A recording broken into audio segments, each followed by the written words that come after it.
Hello and welcome to Cushy TV, the straight talking YouTube channel. Remember to click and subscribe. Yesterday's topic, Nicola Bulley, the pretty middle-aged mum that went missing on the water's edge in Lancashire, vanished without trace. What massive media attention it's got, what massive police attention it's got. Yes, and rightly so, can't deny that. But if I turn the clock back to 1946, I lost a great auntie, Jane Smith, in almost identical circumstances. She was out selling flowers as a young 16-year-old girl, and she vanished without trace. But sadly, we had no media attention and very, very little police attention. She was last seen by an ice cream seller, a lady ice cream seller, that said she seemed happy and fine, and she purchased an ice cream from her. And she had just vanished. Some 3 weeks later, a body was found in the Thames. It was ruled it was death by drowning. As a little girl, she had epileptic fits. This was mentioned to the police, and very, very little attention was made, yes, by the police to look any further. They suspected she had an epileptic fit due to what my great-gran had said, and death by drowning. But what police didn't know, lurking on the riverbanks, yes, of the Thames was serial killer, already active, unbeknownst to the police at this time, Alfred Whiteway. Yes. Now what we've got to realise, we had just like Nicola Bulley, we had somebody on the water's edge, 1 minute fine and dandy, Jane Smith was eating an ice cream, yes, next minute dead by drowning. Yes, she could swim, epileptic fits she had from a little girl, but she was growing out of them. And it becomes apparent very often when you're experienced with epileptic fits, there's a little warning sign that you can feel them coming on, which she really stayed on the water's edge. And somewhere that'd be very dangerous when she feels this fit coming on. I had my suspicion, as did my family. There are questions unanswered. All those years ago, my grandfather point blank told me he was suspicious that foul play was involved. But Alfred Whiteway was a local man to the area, to the Richmond area, from Teddington, and he was hung for the murder of 2 teenage girls.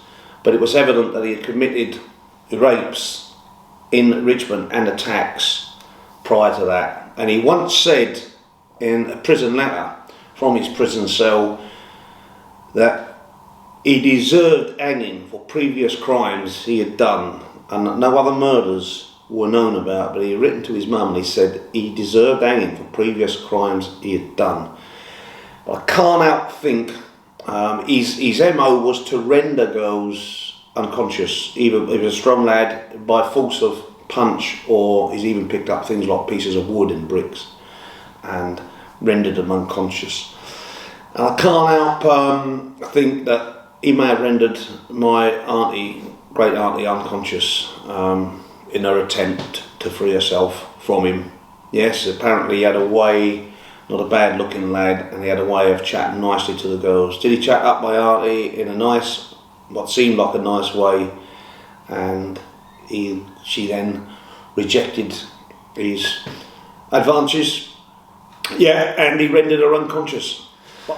So the disappointing thing here was that the shoddy police, and at best we can call it shoddy, they've come under scrutiny massively, the police, haven't they, recently, and am I having a go at them on this occasion? Absolutely, I'm all up for good policing, but this was diabolical. The last person to see my great auntie alive was the ice cream selling lady, and the police never even went back to speak to her. It was one of my great uncles, or it could have even been my grandfather.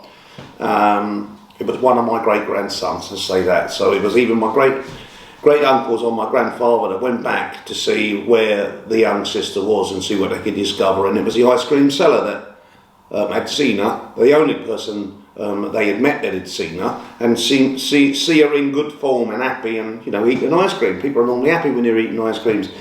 But the police, the shoddy police, let's call it shoddy at best, or let's call it diabolical, shit policing, never even went back to interview the last person, that ice cream selling lady, never even went back to interview the last person that saw my great auntie alive. Yeah, I can call that shit policing at best, can't I?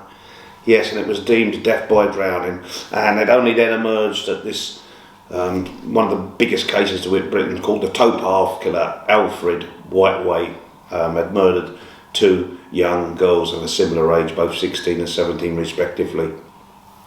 Yes, what do I think about it? They went to our place of residence. They had seen gypsy wagons and caravans in there, the land we owned in West London, and well, just another gypsy, and let's close the pages. Let's dot some I's, cross some T's and close it. But not even one word to the person that last seen her alive. Such bad policing, right to this very day, I'm still asking questions and delving into it. I'm speaking to journalists, people have written books on the towpath killer and so on. Yes, no closure for us. I do hope that Nicola Bulley and a family, should it be Nicola Bulley's body they find in the River Wye, yes, let's hope that they get some closure. Yes. So the police are not doing great in areas now, and they weren't doing too great in 1946. Come on, police, tidy up your act, get to work, it's what we pay you for.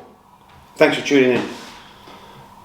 As for Nicola Bulley, let's still hang on to some open prayer that she is alive, and she's just done a disappearing act on her own free will. It does seem unlikely, but let's pray for the best outcome, and at very least some closure for the family should it not end very well, and thoughts and prayers to Nicola Bulley, the 45-year-old mother herself. God bless you. Hope all comes out of this best for the family. Thoughts and all with you. Okay, thanks for tuning in.